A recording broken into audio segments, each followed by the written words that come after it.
And these are called character traits. So characters have character traits that tell us about who they are. So we can tell what characters are like by the way they look, what they say, and why they do what they do. Okay, so let's review. All stories have characters. Characters are people, animals, or creatures in the story. The characters do things in the story. All characters have character traits that tell us who they are, and these character traits include what a character looks like, what a character says, and what a character does. You can see some of the Lion King characters there too. Okay, folks. So it's a bathroom break time. So we're going to listen to the story, Amazing Grace. I'm going to get you there. And during the story, if you need to go to the restroom or you have to stretch and take a break, let me get it up for you. Oh. I'll wait because there's an ad. Okay, let me make sure I get it so you can see it. All right, so take your restroom break, stretch, and listen to the story. Hello and welcome back to another edition of Sankofa Read Aloud. Today's story is titled Amazing Grace, written by Mary Hoffman, illustrated by Carolyn Bench. I hope that you enjoy this beautiful story. Grace was a girl who loved stories. She didn't mind if they were read to her or told to her or made up in her own head. She didn't care if they were from books or movies or out of Nana's long memory. Grace just loved stories. And after she had heard them, and sometimes while they were still going on, Grace would act them out, and she always gave herself the most exciting part. Grace went into battle as Joan of the Arc and wove a wicked web as Anansi the spider. She hid inside the wooden horse at the gates of Troy. She went exploring for lost kingdoms. She sailed the 7 seas with a peg leg and a parrot. She was Aladdin, rubbing his magic lamp to make the genie appear. And Mowgli in the backyard jungle. Most of all, Grace loved to act out adventure stories and fairy tales. When there was no one else around, Grace played all the parts herself. She set out to seek her fortune with no companion but her trusty cat, and found a city with streets paved in gold. Sometimes she could get Ma and Nana to join in when they weren't too busy. Then she was Dr. Grace, and their lives were in her hands. One day, Grace's teacher said they would do the play Peter Pan. Grace knew who she wanted to be. When she raised her hand, Raj said, "You can't be Peter. That's a boy's name." But Grace kept her hand up. "You can't be Peter Pan," whispered Natalie. "He isn't black." But Grace kept her hand up. "All right," said the teacher. "Lots of you want to be Peter Pan, so we'll have to have auditions next week to choose parts." She gave them words to learn. When Grace got home, she seemed sad. "What's the matter?" asked Ma. Raj said, "I couldn't be Peter Pan because I'm a girl."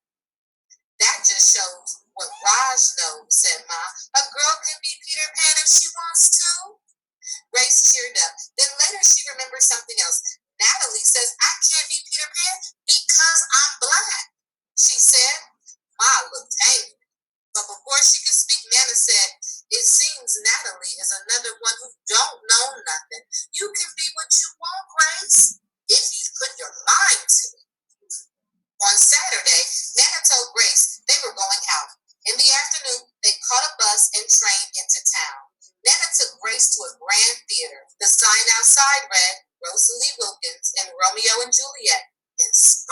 lights. Are we going to the ballet, Nana? Asked Grace. We are, honey. But first, I want you to look at this picture. Grace looked up and saw a beautiful young ballerina in a tutu. Above the dancer, it said, "Stunning New Juliet." That one is little Rosalie from back home in Trinidad, said Nana. Her granny and me, we grew up together on the island. She's always asking me, do I want tickets to see Rosalie dance? So this time I said yes. After the ballet, Grace played the part of Juliet, dancing around her room in her imaginary tutu. I can be anything I want, she thought. On Monday, the class met for auditions to choose who was best for each part. When it was Grace's turn to be Peter, she knew exactly what to do and all the words to say. She had been Peter Pan all weekend. She took a deep breath and imagined herself flying. When it was time to vote, the class chose Raj to be Captain Hook and Natalie to be Wendy.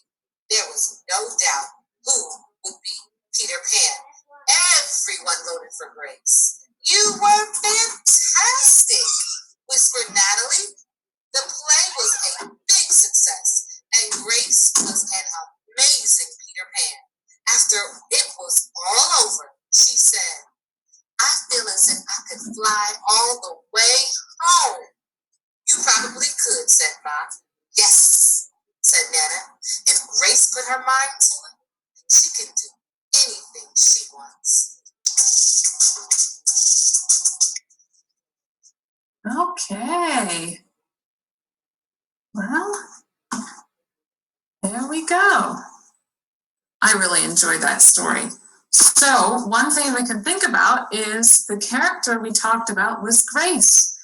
And in that story, we got to see that she was creative, and she was determined, and she was imaginative. And there's all sorts of different character traits that we can find in Grace. And also, she's amazing. She was able to do a very good job. So I really enjoyed that story. Okay. So the next thing we're going to talk about is we're going to talk about a main character. So what is a main character? Well, a main character is the most important character in the story. The main character is who does the most action in the story and who speaks the most. That's how you can tell if it's the main character. And the main character is often who the reader, you, relates to the most. And the main character has another word for it that's kind of big for our younger kiddos, but it's called the protagonist. And that's just another name for the main character.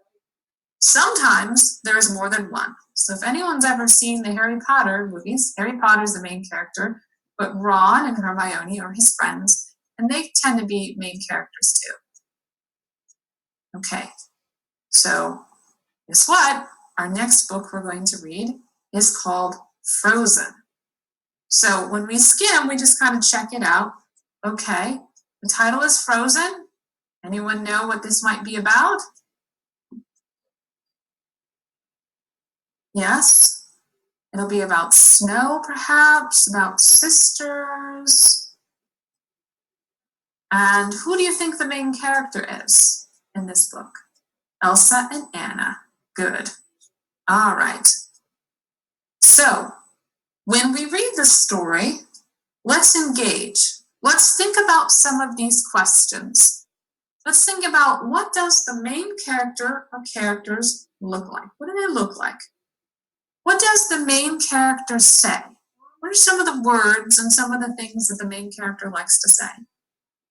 And what does the main character do in the story? Okay, so I'm going to get us up to our little books here. We're going to learn about, you can think about some of the things that the questions we asked. Having a little, gotta be patient because it's loading up again. The questions we asked was what they look like, I can tell right now that Elsa, she is blonde and she was wearing a blue dress. And it looks like Anna's a brunette, or maybe she has red hair. Let's see. It's taking a little bit for us to get it set up. Alrighty, here we are. All right, let's find out what these characters look like.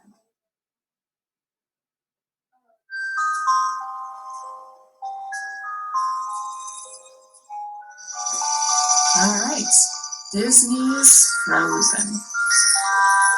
Not long ago, in the kingdom of Arendelle, summer had arrived.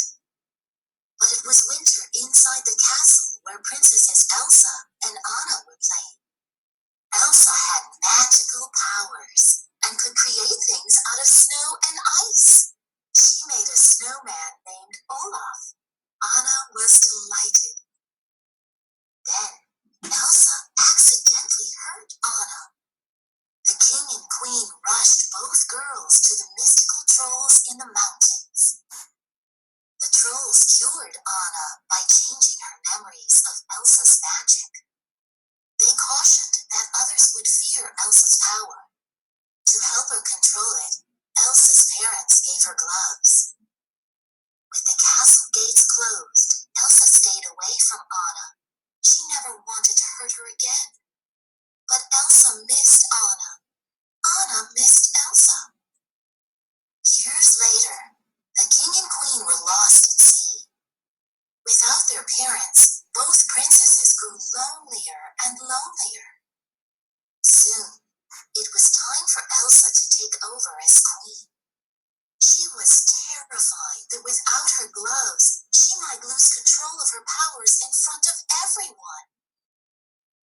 Anna, on the other hand, was excited to meet new people, especially a prince named Hans.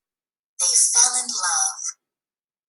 Elsa gathered all her courage to take off her gloves and was successfully crowned Queen of Arendelle. With her gloves back on, Elsa proudly stood before her people. But when Anna told Elsa that she wanted to marry Hans, Elsa forbade it. How could Anna want to marry a man she had only just met? Frustrated, Anna tried to stop her sister and accidentally pulled off one glove. Without her glove, and upset with Anna, Elsa accidentally exposed her secret powers. Ice and snow blasted from her hand, covering the kingdom. Fearing she might hurt someone and ruin her kingdom, Elsa fled. Anna thought it was her fault Elsa's powers had been revealed. She rushed off to find her sister. Anna hired a mountain man named Kristoff to be her guide. In time, Anna and Kristoff found a snowman named Olaf. He was alive. Anna remembered him and the good times she had shared with her sister. Olaf led the way to Elsa. Elsa was enjoying her time alone. Now she was free to create whatever she wanted. She built an ice palace. Anna begged Elsa to go home to thaw her frozen kingdom. But Elsa feared she couldn't control her powers. Angry and afraid, Elsa accidentally cast a magic freezing spell on her little sister, and then created a giant snowman. Anna and Kristoff ran. Olaf ran too. Anna's hair began to turn white. Kristoff led her to the trolls for help.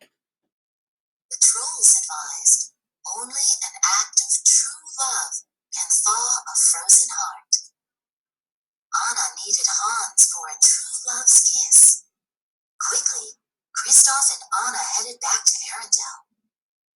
When Anna found Hans, he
Okay, excellent. Okay, so let's go back to a PowerPoint. So what does the main character, you can choose Anna or Elsa, what do they look like? Let's go ahead and see what we have on the chat. What do they look like? I know Anna has brown hair and Elsa has blonde hair.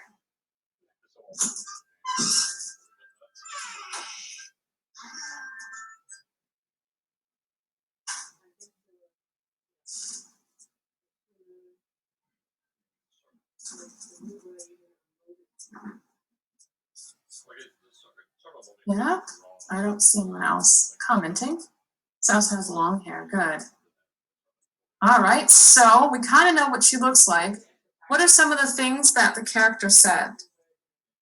Didn't really get a lot of characters talking.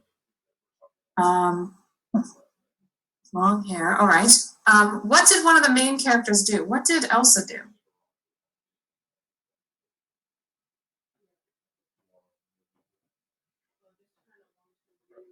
Elsa ran away, good.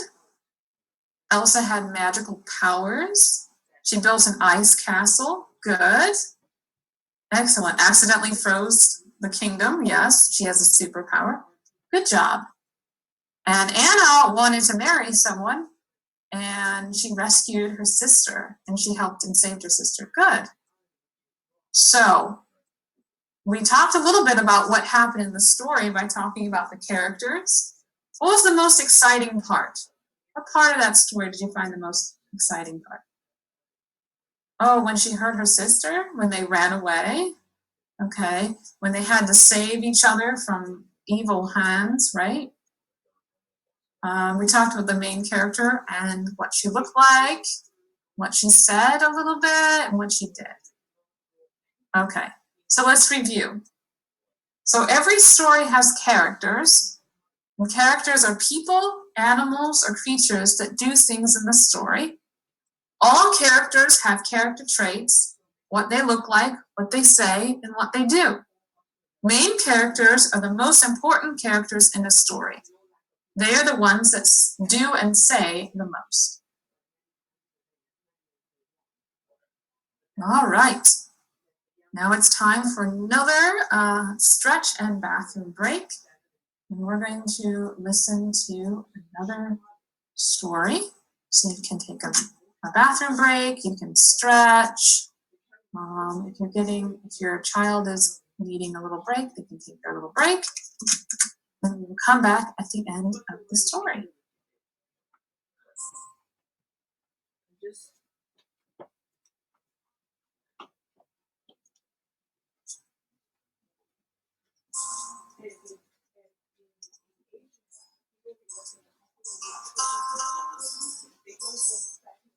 One day, a little girl named Vanessa moved into her new house with her family. Vanessa went to school. She met her teacher, Miss Judy, in the fourth grade class. Vanessa sat at her desk. She felt very lonely. Vanessa's class went to the gym. All the children were playing basketball except Vanessa. She was sitting alone, feeling shy and scared. When the school day is over, all the children are saying bye to their friends. Nobody said goodbye to Vanessa. She felt sad.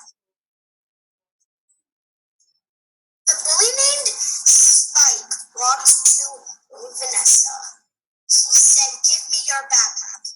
Vanessa said no. Spike said, "If you don't give me your backpack, I will hurt you."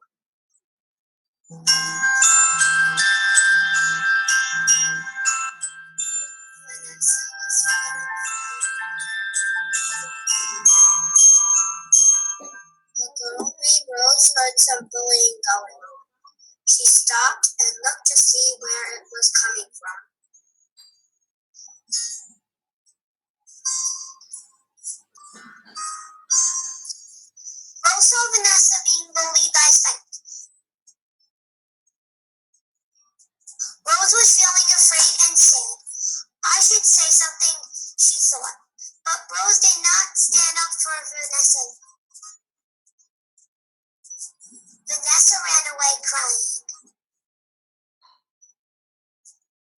Vanessa walked home sad. Rose felt bad that Vanessa was bullied and that she did not stand up for her. Rose thought, I can be friends with Vanessa and make her feel better.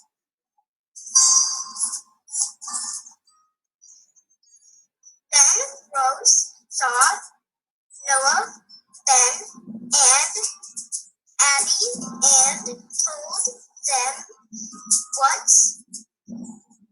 Mike did to Vanessa. They were horrified. That was so mean, said Abby. Everyone walked home feeling very sad for Vanessa. They were all thinking about a time when they were bullied and how they could help Vanessa.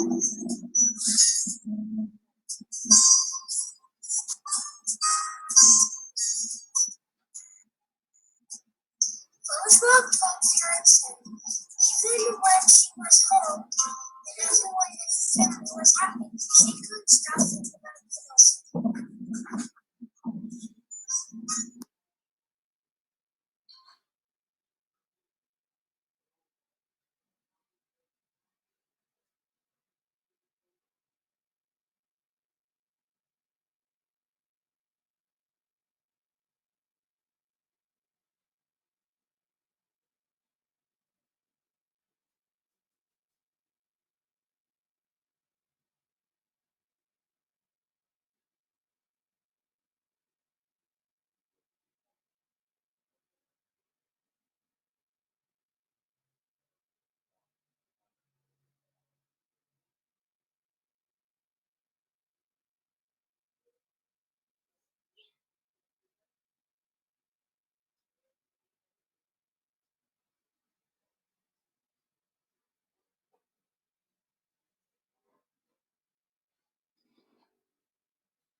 alone, realizing that his actions had a negative effect.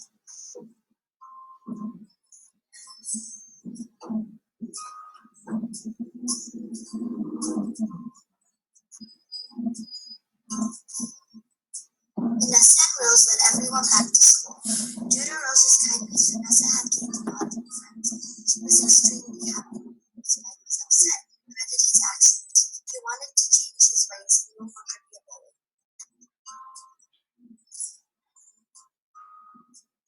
Vanessa realized with a grateful heart that Rose's small act of kindness spread like confetti around the whole school.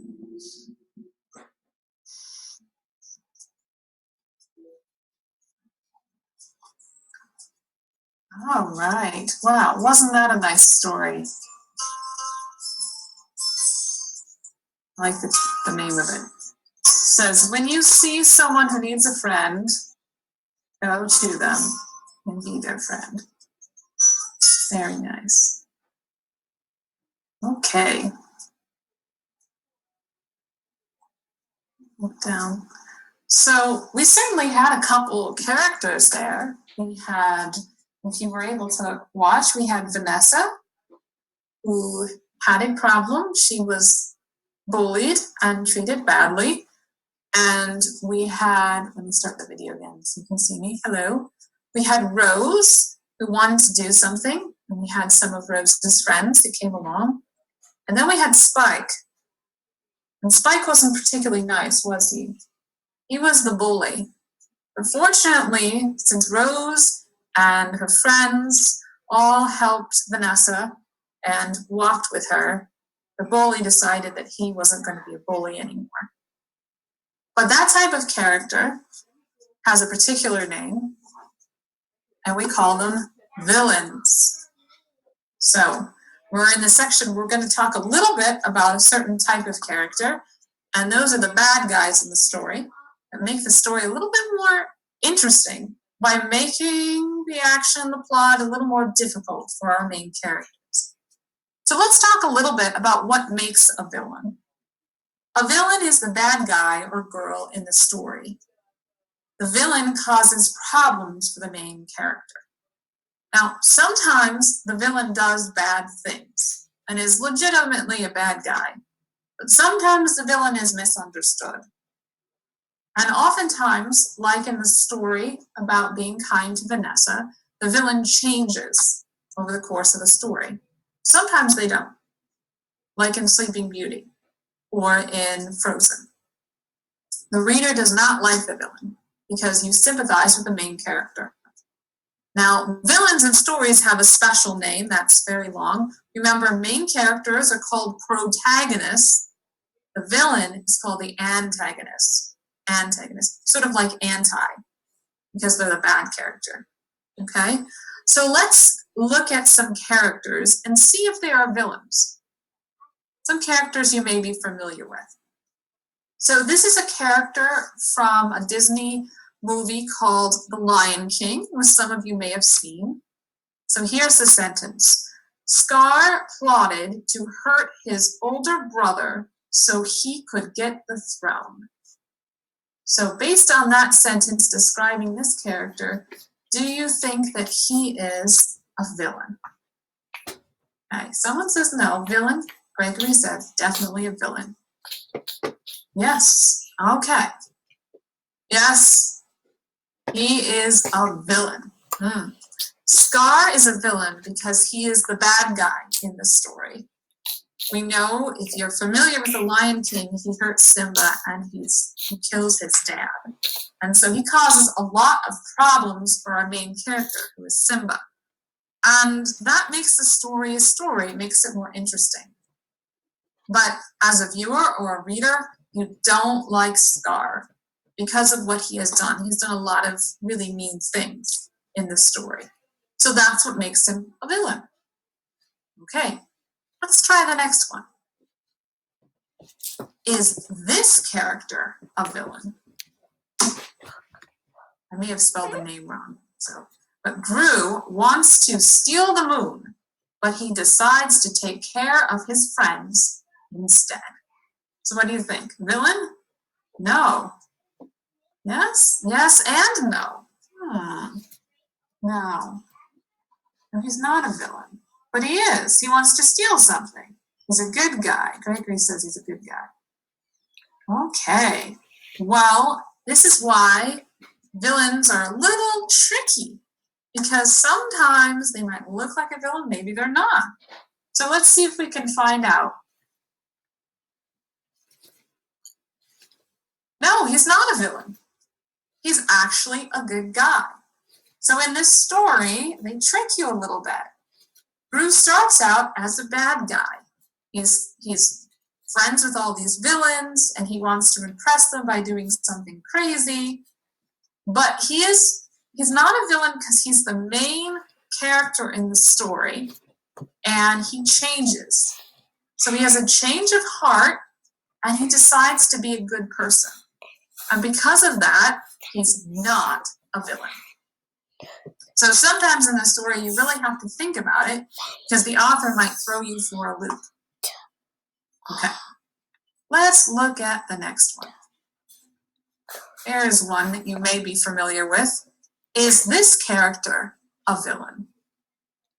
So, Darth Vader helps the evil emperor who takes over the galaxy. So what do you think? Is he a villain?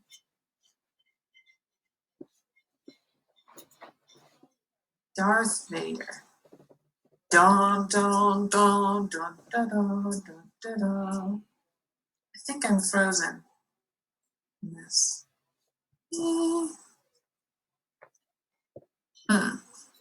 Okay, I see some more in the chat. I'm going to try to... Yes, everyone is saying yes. You think that Darth Vader... Someone says, bad guys wear black. Well, that's one way to look at it. He has evil soldiers too, Eva says. That's true. Okay.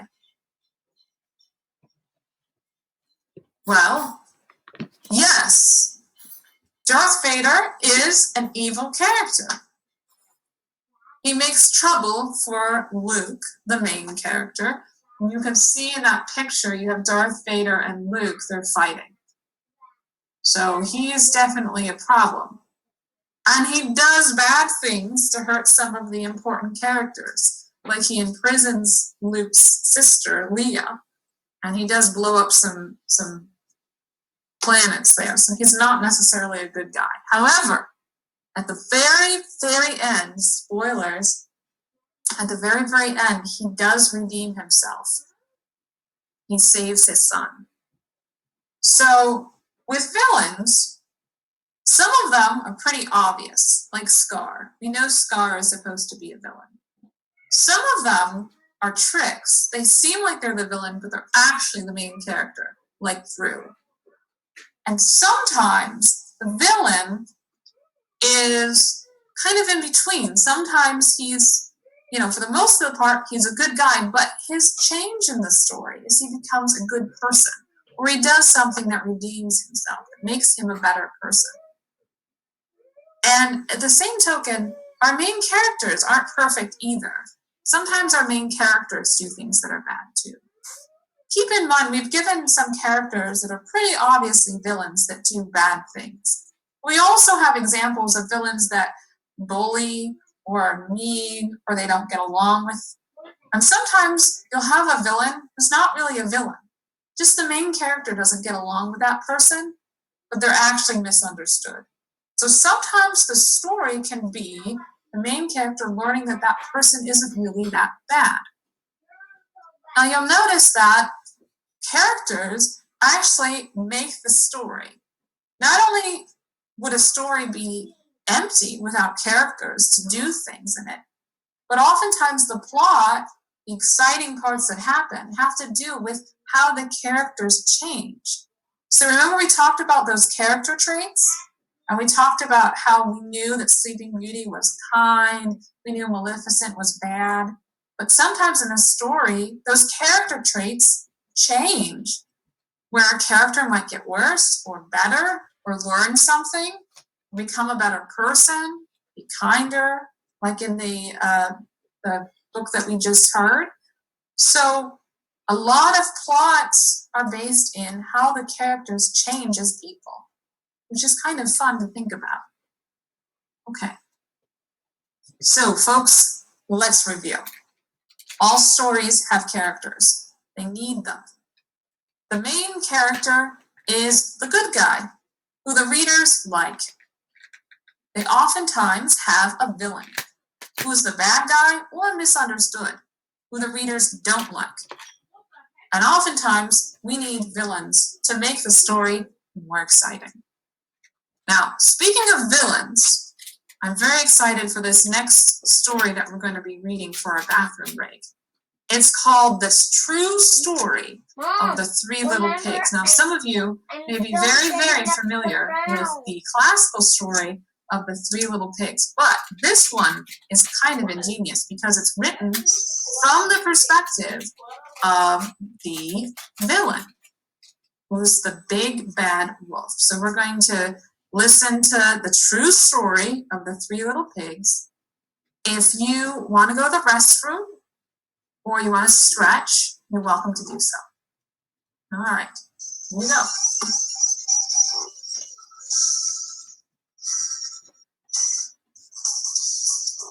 Two, 4, 5.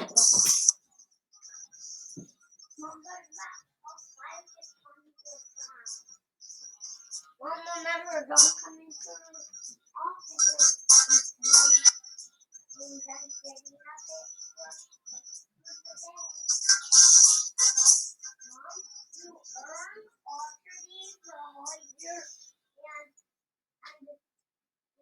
The True Story of the Three Little Pigs by A. Wolf. Everybody knows the story of the Three Little Pigs, or at least I have a meeting. but I'll let you in on what you see.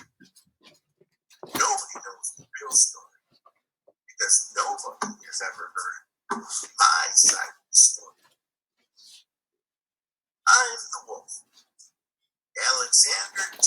Wolf. You can call me Al. I don't know how this whole big bad wolf thing got started, but it's all wrong. Maybe it's because of our diet. Hey, not my fault. Wolves eat animals like bunnies, sheep, and pigs. That's just the way we are. If cheeseburgers were cute, folks would probably think you were big and bad too. But like I was saying, the whole big bad wolf thing is all wrong. The real story is about a sneeze and a cup of sugar. This is the real story. Way back in Once Upon a Time, I was making a birthday cake for my dear old granny. Not sugar. So I walked down the street to ask my neighbor for a cup of sugar. Now this neighbor was a pig, and he wasn't too bright either. He had built his whole house out of straw. Can you believe it? I mean, who in his right mind would build a house of straw? So of course, the minute I knocked on the door, it fell right in. I didn't want to just walk into someone else's house, so I called. Little pig, are you in? No answer. I was just about to go home without the cup of sugar for my dear old granny's birthday cake. That's when my nose started to itch. I felt a sneeze coming on. Well, I huffed, and I snuffed, and I sneezed a great sneeze. And you know what? That whole darn straw house fell down. And right in the middle of the pile of straw was the first little pig, dead as a doornail. He had been home the whole time. It seemed like a shame to leave a perfect good ham dinner lying there in the straw, so I ate it up. Think of it as a big cheeseburger just lying. I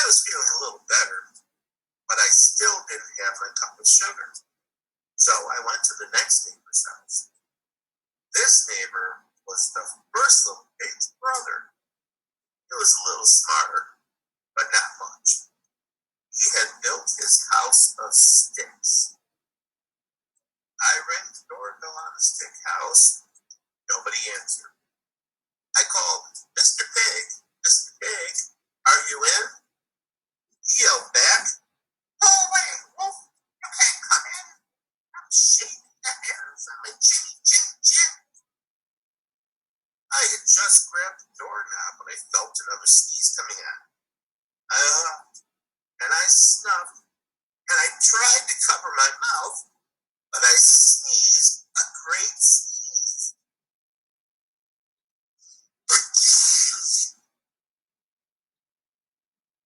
And you're not going to believe it, but this guy's house fell down just like his brother's. When the dust cleared, there was a second little pig, dead as a doornail. Wolf's honor. Now, you know how food will spoil if you just leave it out in the open. So I did the only thing there was to do. I had dinner again. Think of it as a second helping. I was getting awfully full, but my cold was feeling a little better, and I still didn't have that cup of sugar my dear old Granny's birthday cake. So I went to the next house. This guy was the first and second little pig's brother. He must have been the brains of the family. He had built his house of bricks. I knocked on the brick house. No answer. I called, Mr. Pig, Mr. Pig, are you in? And do you know what that rude little porker answered? Get out of here, Wolf. Don't bother me again. Talk about impolite. He probably had a whole sack full of sugar, and he wouldn't even give me one little cup, my dear sweet old Granny's birthday cake. What a pig. I was just about to go home and maybe make a nice birthday card instead of a cake, when I felt my cold coming on. I huffed, and I snuffed, and I sneezed once again. Then the third little pig yelled, and your old granny can sit on a pin. Now I'm usually a pretty calm fellow, but when somebody talks about my granny like that, I go a little crazy. When the cops drove up, of course I was trying to break down this pig's door. And the whole time I was huffing and puffing and sneezing and making a real scene. The rest, as they say, is history.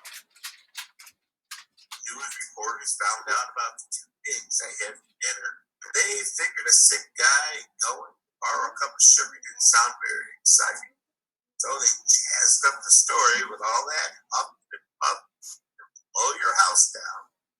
And they made me the big bad wolf. That's it.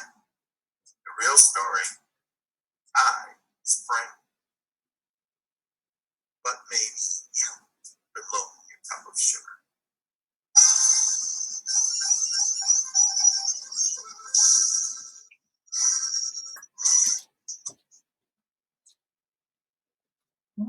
Okay, let's get to our next slide presentation here.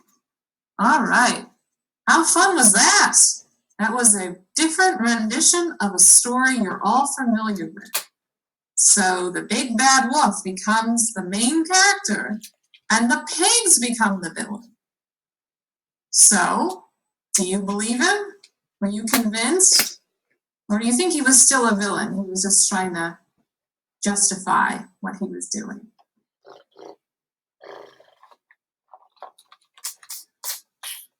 And Ethan says no, he was still a villain. Okay, sounds good. All right. So, before we get on to our last part of our discussion on character, we are going to look a little bit at context clues. So context clues are clues in sentences to help you learn words. Okay? So, what do you do if you're reading and you come across a word in a sentence that you don't know? What are some of the things you do? Let's see what we say in the chat.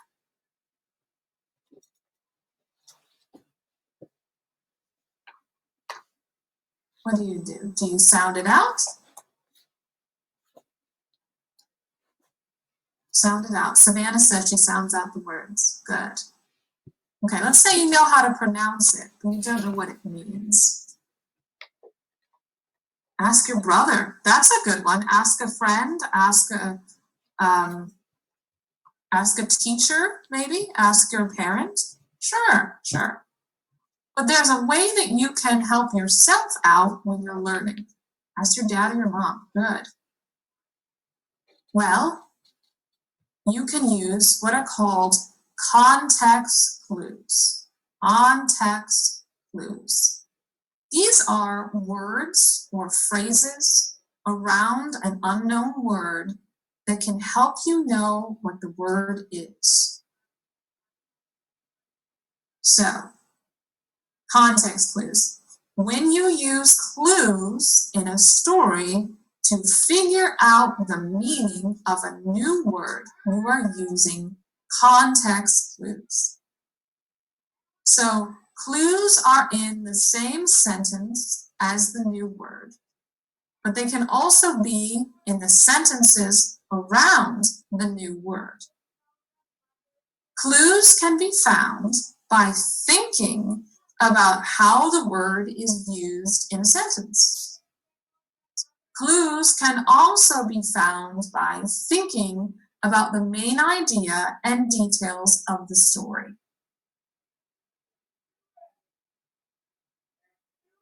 Okay, so first we're going to do one for our kindergarten friends. Context clues with kindergarten sentences. So here's a sentence. Let me read it to you. We put on a hat. And this goes along with the sentence. So if you're in kindergarten, maybe you don't know a lot of words. One of your context clues can be the picture. So when you're reading that and you don't know what the word hat means, you can look at the picture and you see it's a little boy and he has his hand on his head and he's putting on a hat. So when you see that word and you don't know how to pronounce it, you look at the picture and you say, that must be a hat. So we can look at pictures to help us learn words. So what is this a picture of? This is a picture of someone putting on a hat. So that's what that word is. It's a hat. Let's look at another one. Another kindergarten sentence. We read the story. Well, what if I don't know what the word read means? What can I do? Well, I can look at the picture right here. And there's a little picture of a boy with a book, and he's reading it.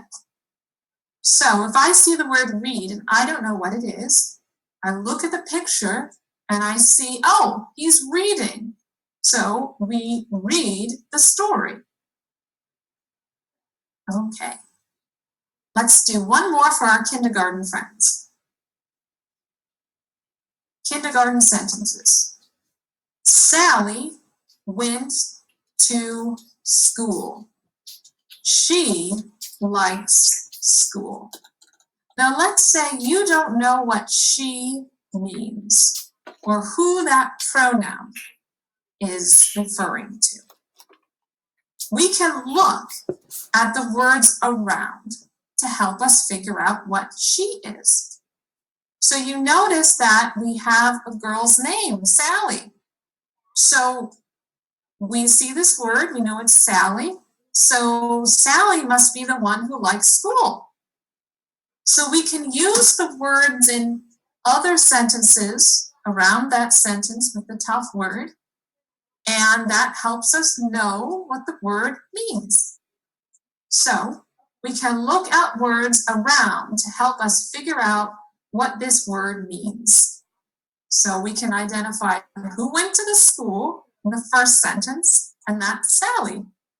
So she must be referring to Sally. Okay?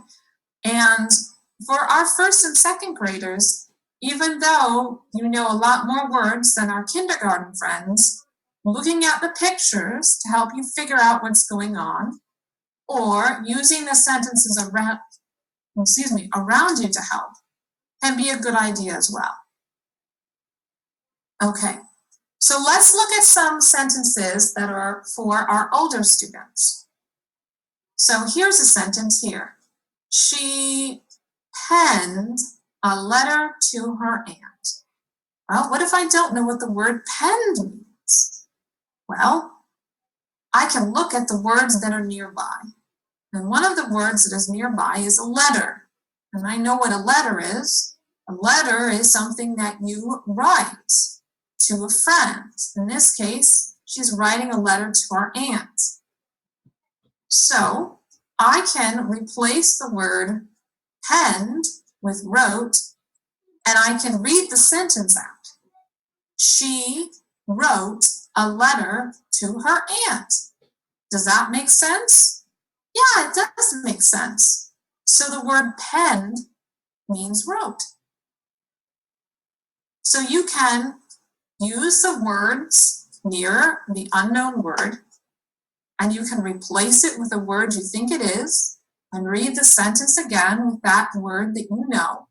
If it makes sense, that's probably what the unknown word means. And now you've learned a new word, penned. Let's look at another one. Here's a new sentence. The rain poured down on the house. So what if I don't know what the word poured means? How can I tell what it means? Well, I can look at the words around. And the word nearest is the word rain. What do you know about rain? Well, I can also look at the picture of the rain. I know rain is water and that it comes down. And sometimes when it's a rainy storm, the rain comes down really heavy. And so poured must mean heavy rain. So now I know that poured means heavy rain.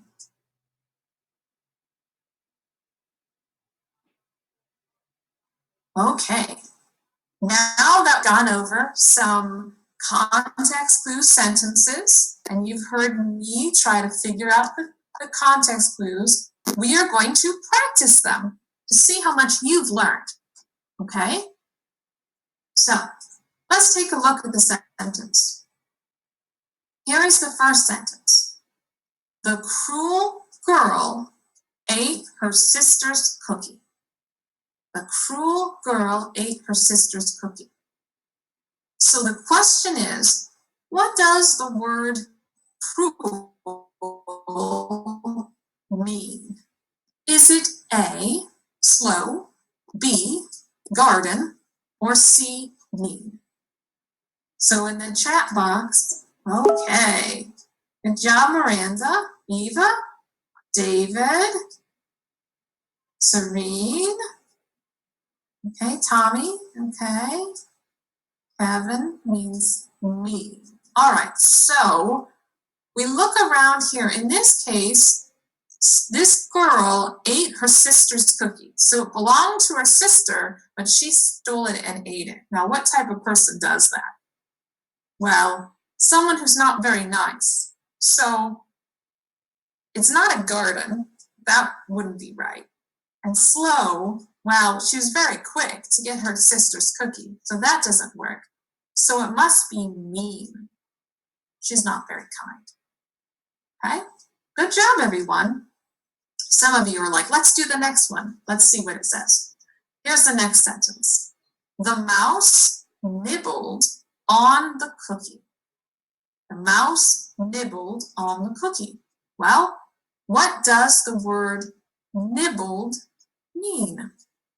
Is it A, run, B, eat a little, or C, hide? Good job, Eva. Good job, Sarah. Emily, good job. Reese, Emma, Edwin, good job. Tommy, you got that one correct. Sheevan, Navia, good. All right, so we look at the word cookie, and the mouse did something to a cookie. And what do you usually do when you have a cookie? You'll eat it. So the only one here that talks about eating is B, eat a little. And so the word nibble means eat a little. So we've learned words such as hat and penned and poured and cruel and nibbled. So we have some new words in our vocabulary for all our grade levels. Very good job. Everyone participated and did a very good job. All right. So now we have supporting characters. Okay, so let's review a little bit about what we've learned about characters so far. We know that characters, oops, saw a mess in there, sorry. Characters are people, animals, or creatures that do things in a story. There are main characters who do and say most of the things in a story. Okay? But now we're talking about supporting characters. So supporting characters are people who play little tiny roles in a story. So they often act as sidekicks to the main characters or villains. Okay? So can you, while we're thinking about it, can you name some supporting characters in stories that we've read?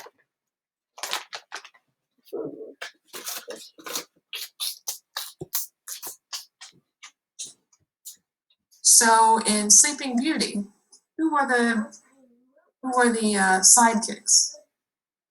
Good. Rose was a sidekick. Good. Yes. Olaf is a sidekick. Good. Yes, we like Olaf.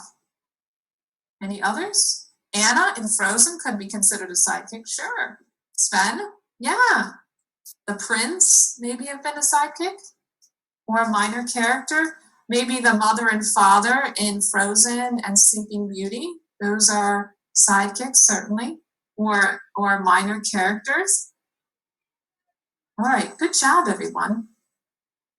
All right, let's start with Iago from Aladdin.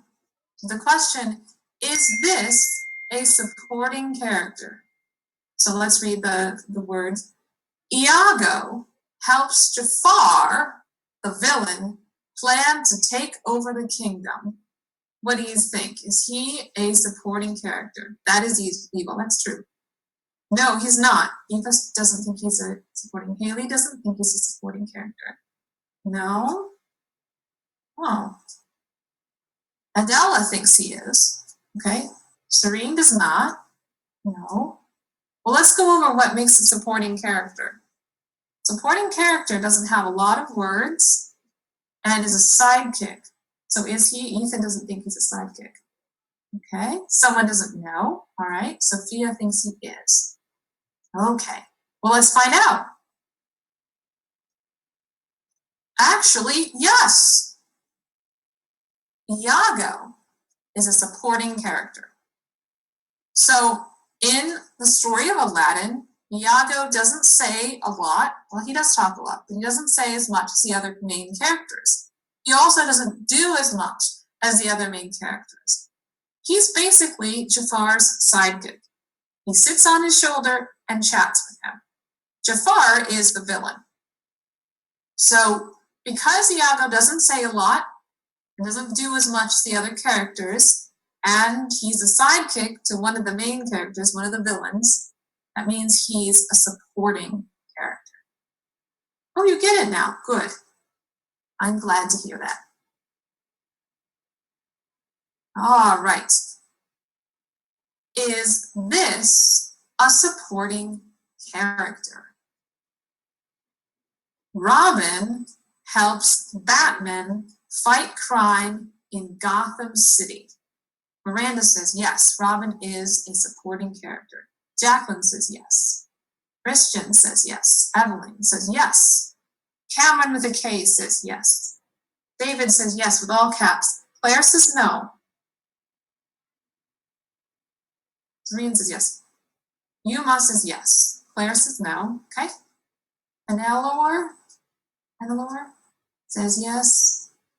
Caitlin says yes. Is it DC Comics? I'm not sure. I think it is, but that's not the question we're asking. We're asking whether or not it's a supporting character. Andrew says yes. And you're correct, Andrew. Yes, Robin is a supporting character because he doesn't say or do much like the other main characters do. And he's a sidekick to the hero. He's his partner. And so for all of these reasons, that makes Robin a supporting character. Good job, everyone. Okay, oops, don't want you to see that. All right. So, is this a supporting character? So that little dragon from Mulan. Mushu helps Mulan to win the battle. Rohan says no. Valley says yes. Ella says yes. Mushu. Did I spell his name wrong? Sorry about that. Yes. Some of his name is kind of crazy. Evelyn says yes, I think. Christina says yes. Yep. All right, and guess what? Yes! Mushu doesn't say as much or do as much as the other characters. He does have a pivotal role in Mulan. So if you thought he wasn't because he talks a little bit more than the other characters, that's probably true.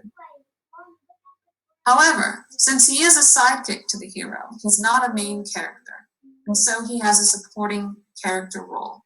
So sometimes in stories, we have a character that's supporting that has less screen time, shall we say. Doesn't say as much or do as much. Sometimes we have supporting characters that do more than others. But if they are just a friend of the main character, and they're not doing most of the action or the plot doesn't revolve around them. Because in Mulan, plot revolves around Mulan's problems. And Mushu is just part of that. So that's why Mulan is a main character. She's the protagonist. She's the heroine or hero character. And Mushu is the supporting character. So one of the things that we can do is when we are reading and trying to learn about what we're reading, we can say, okay, we can identify the main characters and the supporting characters. All right, let's review. We've learned a lot. So, all stories have characters. The main characters are important people, animals, or creatures in the story. Villains are those who cause problems for the main characters. Supporting characters help the main characters or the villains. Characters, remember, have character traits. What do you look like? Hello. Okay, here we are. We're back again. So, supporting characters help the main characters or help the villains.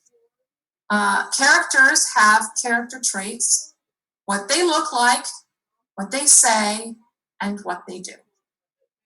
Okay? So thank you very much for sticking with us.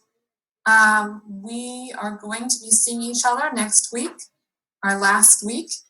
We're going to be talking on Tuesday about setting, which is the third part of stories. And then on Thursday, we are going to be talking about images, and we're going to be talking about some literary devices, which are helpful for us to know. So everyone did a great job, and I will see you next week. That's the end of our session. Bye-bye. Thank you very much.